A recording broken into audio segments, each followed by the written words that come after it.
Hey, it's Jack, no K, Jack in the Attic. It's June, happy Pride. In celebration of Pride, I will no longer be moving my shark out of the background.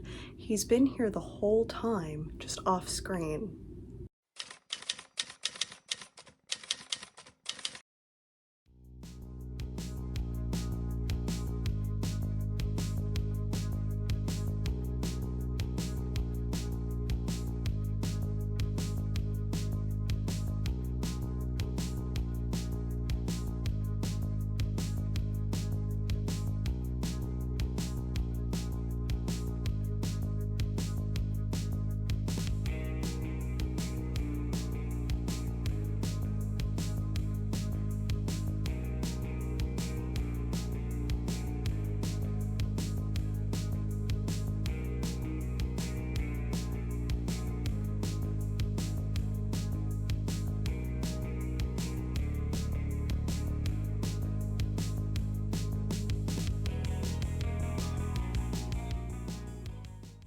Surprise, I'm at the library again. It's knitting circle night.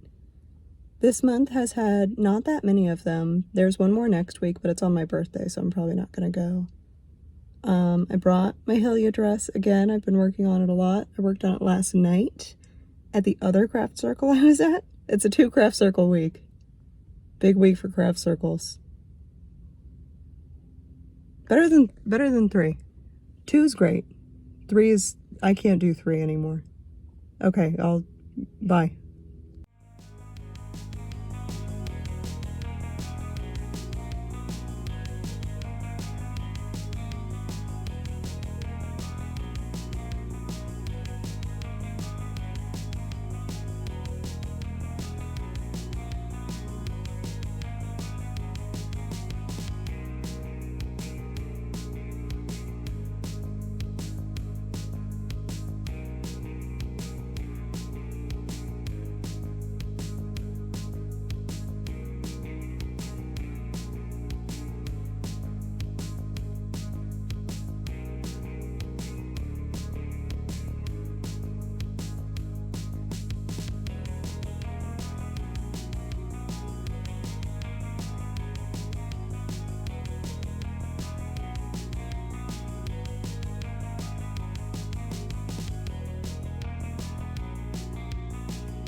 Okay, I'm allegedly at a yarn store named Angelica's.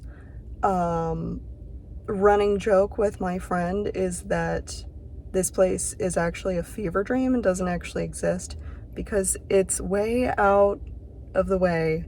It's like a warehouse on the inside, and the hours are crazy. It's open like 10 a.m. to 2 p.m. 4 days a week. So this is the first time I've ever been able to make it out here. I'll let you know how it goes. I'm scared.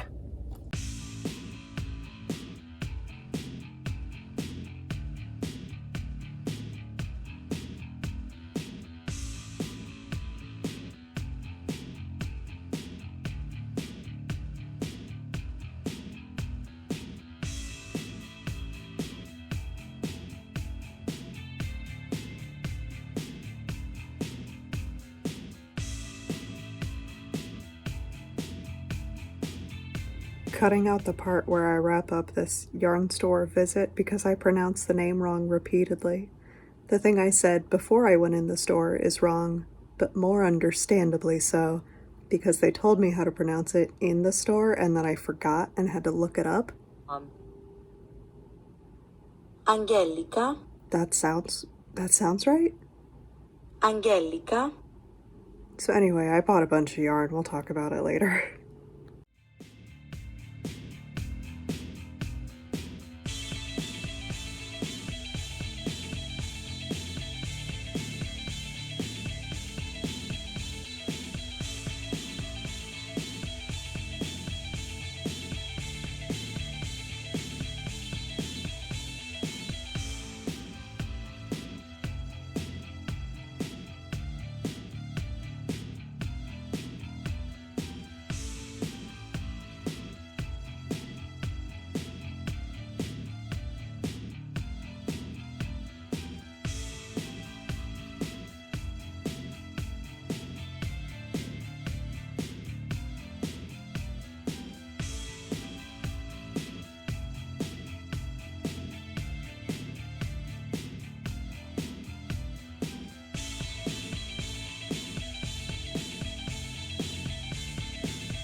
Okay, it's dark out here and it's loud out here due to it being nighttime and the air purifier and air conditioning running at the same time. But I wanted to hop on here for a second because do you remember however many videos ago I was opening a package from Friends in Fiber and I got a sample in that package and it had a stitch marker in it, and I said something along the lines of, I got a sample in my last package and I didn't check it for a stitch marker. Maybe there's one in there, but I won't be mad if there isn't. There is. I think it's a little teapot. I'm gonna open it and I'm gonna spin this on my drop spindle in the dark.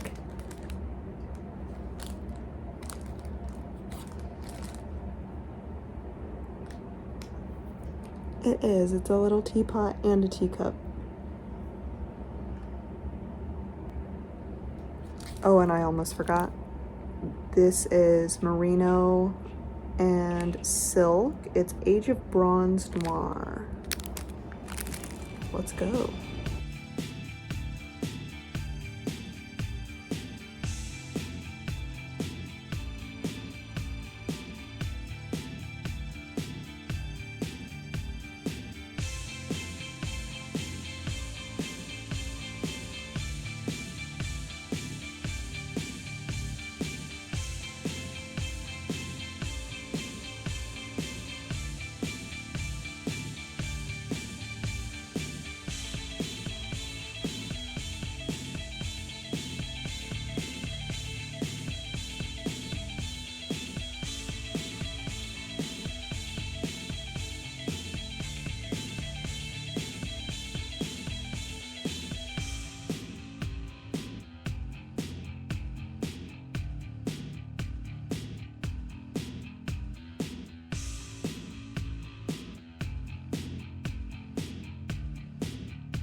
This was not my best spin by any means. I'm becoming very aware that I haven't used my drop spindle in quite a while. There was a lot of barking.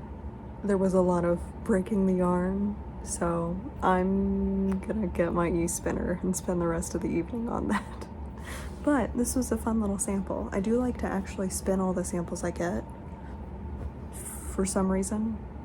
I don't know.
Okay, we're back. Welcome back. It's been long enough that I don't remember what any of the vlog clips are, so I don't know. I obviously did get a new tattoo. It's fresh. You can see the new skin still on it. So just acknowledging that is there. So like I said, it is June now when this is coming out and also when it's being recorded, but it is objectively still my birthday because today I'm going to my own birthday lunch, so it's still my birthday. And that's just a fact. It just is. And speaking of my birthday, the make along, the knit along is still going on for a little bit. The official cutoff date for submitting finished object pictures is June 7th, I've decided. If you have some like crazy circumstance that comes up and you need to do it a couple days later, just let me know, no problem. But I had to pick a date, and for now that is June 7th. I accidentally let my other new tattoo peek. We don't have to discuss it. I needed a ruler for knitting purposes. If I show you, it's gonna look crazy because of how arms are. It's for me. When I'm looking at it, it's correct. We don't have to talk about it. Jumping straight into finished object. I'm doing this a lot with my hands today. Why? Jumping straight into finished objects. I have 5. I have 5.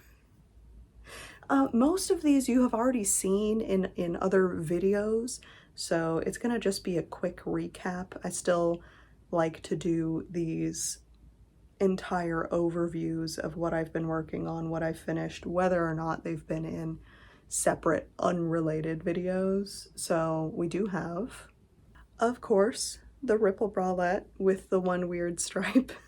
I finally washed it on hot to shrink it, and now it is more like actually bralette sized instead of a little crop, which was, I wanted to wear it as a little crop first and see what I thought I would prefer, and I think I prefer it as the slightly shrunken version, more bralette. So I am very happy with this still. This particular yarn, the Cascade Cotton Socks, I talk about it all the time. It's just so soft. It softens even more with washing. And let me show you how much yarn I have left over because it is so much. Here's the leftover yarn, which is to say all of the yarn. I barely used any yarn. I don't know what I'm going to use the rest of this for. It's probably enough for like a full-size top. So that's what I'm thinking about. I'm really getting close to being done with my spring and summer knitting. I thought. I do remember showing a couple clips talking about going to that giant yarn store across town and finding too much stuff. I'm not going to do like a yarn haul. I will simply show you the things as they become relevant in projects. Right now, one of the projects is that I am not redoing, but I'm taking a second pass and a second try at my partner's birthday tank top, the one that ended up just a little bit too big. I'm trying again with a different yarn, which is Bamboo Pop Sock. If you're interested, I'm not going to show that because despite my partner's birthday being months ago at this point and the project not being a surprise, I have been told that this one is also to be a surprise, even though every element of it is already known. So, surprise tank top. Not a surprise at all. And then I did love that yarn so much that I also got yarn to make not a matching but a coordinating tank top for me. So we are not out of tank top land yet like I thought. We're gonna talk about the Hillia dress that I'm wearing obviously, but I really finished the Hillia dress and thought, oh, I'm almost done for spring and summer. I'm almost set. And it's simply not true. I mean, it could be if I could let things be, but I'm not gonna do that. obviously. One of the other finished objects that you have already had the opportunity to see, it's not my most popular video by any means because it is a tutorial. It's for a very specific crowd, but my little cropped mesh cardigan. I did decide to do this one with no ribbing, just the little tie in the front. And I think that was the right choice. So now I have the long one with the button band and I have the short one with the tie in front. I'll put it on. Okay, so it's just like regular length sleeve. You're not going to be able to see the length black on top of black, but that's exactly how I wear it. So you're getting the full experience.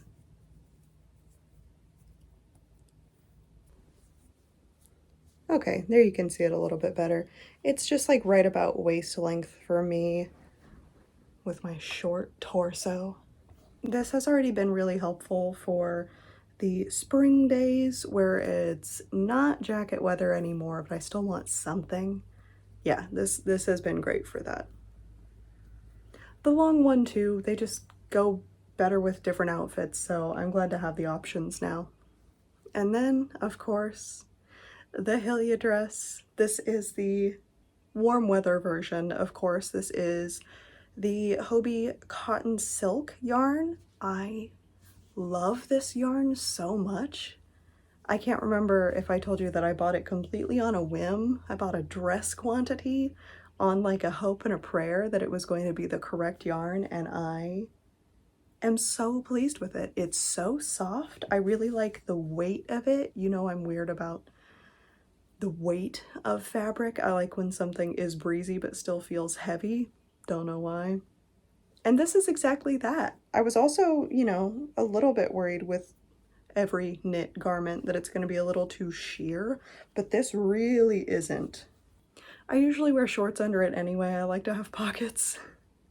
So that is this dress's one flaw, is that it does not have pockets. I guess I could add pockets. I've never done an afterthought pocket, but I am after thinking about it. About a week before my birthday, I was sitting in Knitting Circle talking to my friend and saying, hey, don't tell anyone, but my secret hope, I had like this much of the skirt at that point, but my secret hope is that I can blast through this thing and wear it on my birthday a week from today. And I did do that. I did do that somehow. Did it come down to like 11 p.m. the night before? Yeah. That's fine. I was gonna be up until 11 knitting anyway. You know, if I focus that energy on one project, that's not any better or worse than what I was going to be doing in the first place. So yes, I love it. I did intentionally shrink it in the wash. It tends to stretch and grow a little bit as I wear it.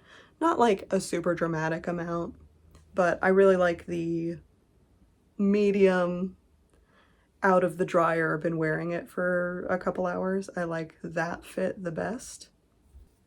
And yeah, I'm still putting things in the dryer. I'm not going to stop. I put my swatches through the dryer before making any decisions about full garments, but if it doesn't do well in the dryer, am I going to knit the thing?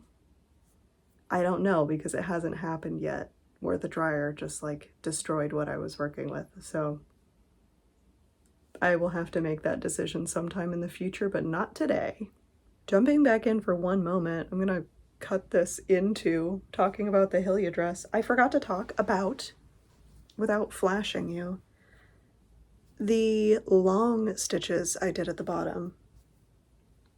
This is much easier to see in the pictures I posted, but the long stitches, I did 4 rows of them at the bottom. Initially, it was because I thought I wasn't going to have quite enough yarn, and then it became just something I was dead set on doing because I thought it would look cool. And I think it does. I think it does. I did 2 different methods to see which one I liked better, and the one I prefer ends up with a little bit of a shorter long stitch, if that makes sense. So these longer 2 rows, I did yarn overs in between every stitch and then dropped the yarn overs on the next row. The ones that are a little bit shorter, but I prefer doing, I would do my regular starting a knit stitch, needle in through the stitch, yarn over. I would just yarn over twice, and then on the next row, only knit into one of those stitches. One's a fake stitch. And so that was the preferable method for me, but the stitch is a little bit shorter. It's not really noticeable in the final product at all. It's something I'm having to look pretty close to see any difference. But yeah, that was the main alteration I made, other than the button placket being about half length instead of full length. Everything else I did to the pattern. So half button placket, little detail at the edge. The rest is normal. I do really enjoy this pattern. I think it's a lot easier than I expected. It just seems like such an intimidating garment, but I think that's really just the fact that it is a full dress. It's a tank top and a tube. If you have ever knit a tank top, if you have ever knit a sweater, if you've knit any kind of top, you could absolutely knit this very easily. So I think that's everything I forgot to say about the Hylia dress. Back to the rest of the video. So yeah, the Hylia dress really is the big reveal for this video, but I do have other things still. One of the little impulse projects that I made recently was actually a project bag, and I have been using it non-stop. I didn't realize how badly I just needed a drawstring bag in my life. I have used it almost every day since. It is just some leftover quilting cotton from I don't know what, with a little drawstring at the top. Yeah, been using it constantly. This comes with me all the time. I made the drawstring a little bit too long, so I just kind of tied a knot this way. I can have it on my shoulder without it like hitting me in the knee, you know? I am considering, because every time I bring up sewing, people ask to see my sewing process. And if you've seen my rat video, I'll talk about the rat in a second, you know that my sewing process is chaos. But this is just rectangles. I feel like if very beginner sewists want some sort of tutorial on project bags to go with their fibercraft, I would be happy to do that, I think. So let me know. I'm apparently not at all bothered by putting out videos that are for a very specific small group of people, because I keep doing that. And I have no intention of stopping. The rat, we have to talk about the rat. The emotional support rat, scrappy rat pattern by Batty Fibers. I love him. Mine's name is Scraps. There's this like mystery thread coming out of him that I don't want to discuss because I don't know where it came from. I feel like it wasn't there when I finished the project, and it's here now. I don't want to talk about it. We're gonna pretend it isn't there. Now it isn't there, huh? So this is Scraps. He's my little Franken rat. I love him so much. This was very fun to make, and it also reminded me that my hand sewing skills are sloppy. I talk all the time about how I've been sewing for like 25 years at this point, but I've never progressed beyond like quick, easy, does it look good, not really. That's my sewing style, and it always has been, and it probably always will be. I'm getting a little better at like garments. We talked about the pants in my last, I always call any pants the pants. We talked about my quilting cotton lounge pants in the last video. I did actually make an attempt to make that look finished and not polished because they're lounge pants, but I did my best there, and I think you can tell. This was vibes exclusively. And I have no regrets. I think everything just enhances the look. I did go back in with this contrast stitching to add to the vibe. And I think that was a good idea. So this is Scraps. If you want to make one, I will link the pattern, obviously. It's a free pattern.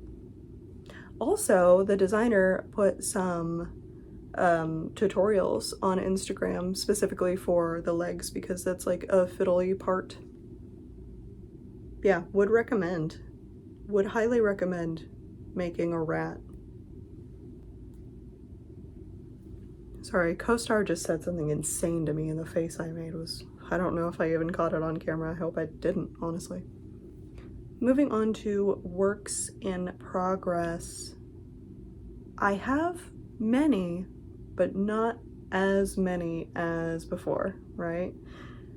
I like to overwhelm myself with having too many projects going on at one time and then being like, it doesn't matter if I have too many projects. Who cares? I care a little bit, actually. But my main focus at this moment is the cottagecore crop. I am on the ruffle, finally. And the ruffle is, ooh, you know I'm gonna hit him with one of these for the thumbnail, right? We all know that that's how yeah. If I can hold up a long piece of knitting for a thumbnail, I'm going to every time. But the ruffle is ruffling, it's tedious. It's 1 million stitches. I'm like maybe 1.75 inches. It's meant to be 2.5 inches, so I'm getting there. And then after that, I only have the button band, the neck, and the sleeves, but the sleeves are little tiny sleeves, so I'm not worried about the sleeves being like the thing that holds me up forever. And speaking of sleeves holding me up forever, if you're waiting for an update on the black and white striped cardigan, there isn't one. It's in a bag. I haven't touched it. I would like to finish that by the end of summer so that I have it ready for like the summer to fall transition, since it is cotton and kind of lightweight. Yeah, so that'll be a late summer, early fall goal. But yes, focusing on this right now, I think I can finish this within the next like week, and then I will focus on the tank tops, the surprise tank tops. And tank tops really don't take me too long, so after that, I'm thinking finish that cardigan. I also have a couple of other projects coming up. There's a pattern test coming up that I have decided to spin all my yarn for.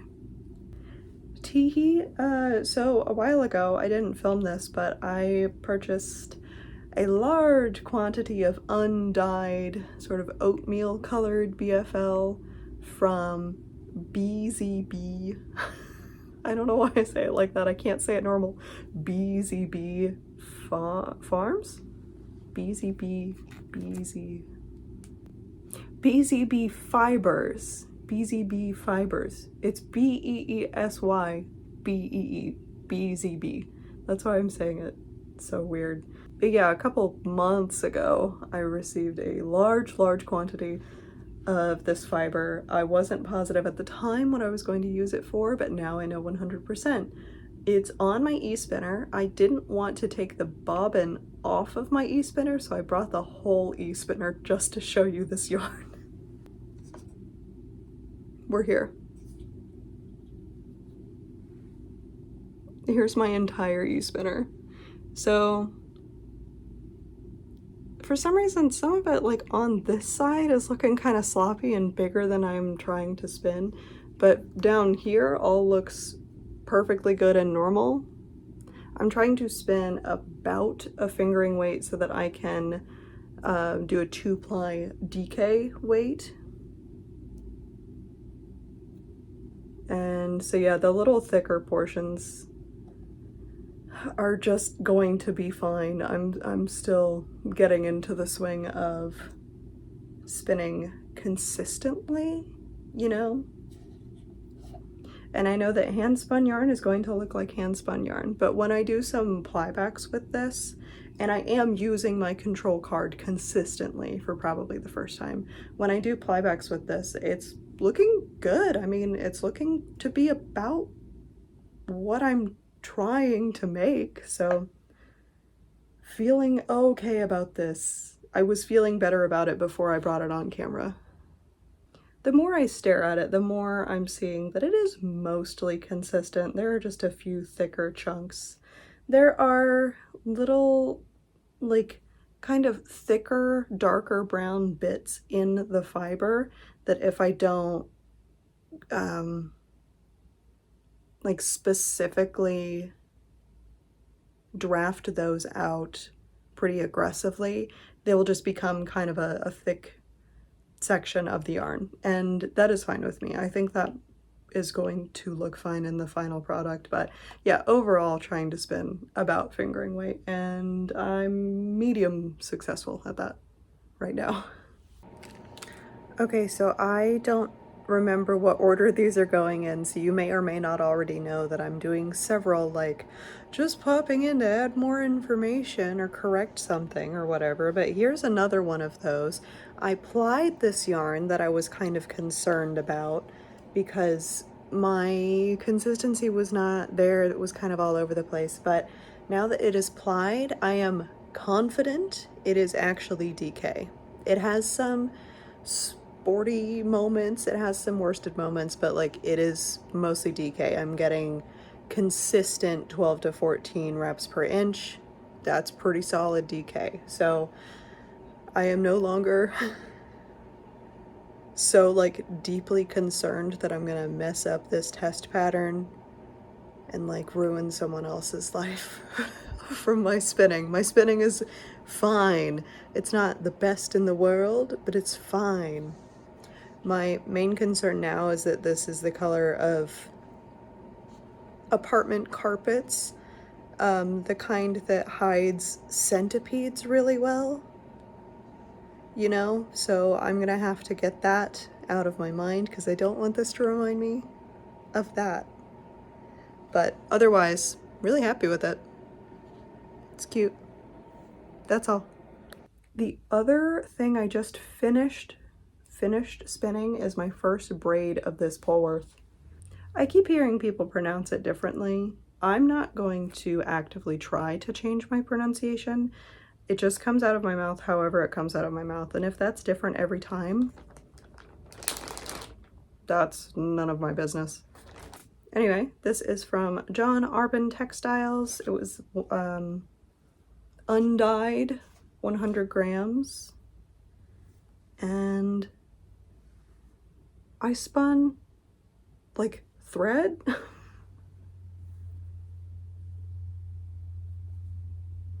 I don't know how I did this, but I did. So I have 3 of these braids total, so 1 spun, 2 unspun. I am not sure if I want to do I don't know if I want to do a 2-ply or a 3-ply. It's just so thin. I think if I did a 2-ply, it would still be like thinner than I would really want to work with. Here's it plied back on itself. That's still lace weight. That's still lace weight. I think at some points it would be like probably about a fingering weight at a 2-ply. But at 3-ply, I think we could get a pretty consistent fingering weight yarn, and it would still be 300 grams of it, even if it's just like a massive single skein. I don't know that I can fit that on one bobbin, the plying. Anyway, I'll figure that out when we get to it, but this is where I'm at right now. Is it kind of humbling to go from this to what I just showed you? A little bit, yeah, a little bit. But that's all part of the process. Different fibers from different shape, different preparation. I guess technically the same type of preparation, but prepared by different people, I guess. I don't know. Everything's different. Every sheep is different, so I chose to spin my own yarn for a test project, and I'm sticking with it. It is kind of nerve-wracking because, you know, if for some reason this doesn't go well, it's not just my problem. I try to keep all my experimentation to the realm of my problem and not make it someone else's problem, so I'm really gonna try to make this work. It's not like I don't have DK in my stash if this goes like terribly wrong somehow, but I obviously want it to work out. It's a lot of fiber. And I also really do like the color. I was thinking getting undyed fiber, I may end up dyeing it, but I don't know. The color is oatmeal. It's really just like a brownish gray. I kind of love it. I don't think I'm gonna dye it. I think it's gonna stay this natural color. So those are actually all of my finished objects. All of the active whips, you know, there are some kind of on hold. The other Hylia dress, for example, the cold weather version, still very much on hold. And some of my upcoming plans. There is another thing in the works with another fiber YouTuber, so you'll be hearing about that soon enough. And as always, in the background, I'm still working on the Pride bandanas. I haven't counted them in a while. I don't know how many, but it is sort of crunch time on that, so that's what I'll be working on between other projects. They're a good little thing to just carry with me. However, working with multiple colors is also, you know, small project, but multiple colors, pros and cons, whatever. But the event I'm going to for Pride is like closer to the end of the month, which thank goodness. If I had to get it ready by next weekend when I'm filming this, I would simply have a box of yarn in my room for another year. That is all I have for you today. I cannot forget to remind you to stretch and take breaks and take care of your joints, but also to go and live your best yarny life. And I will see you next time.